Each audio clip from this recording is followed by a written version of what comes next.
keep experimenting with my Yolika. After bisque firing this vase, I cover it with white glaze in 2 steps, outside and inside, by pouring.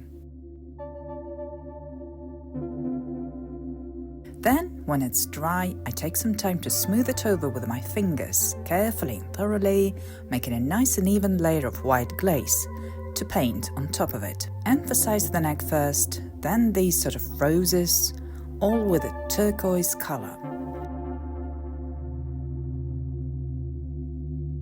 And what I want to do next is to put something like waves of the sea.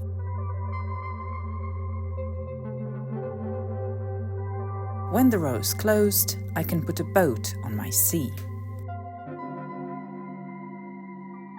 Firing the vase in the kiln, and in a couple of days I can see how it turned out.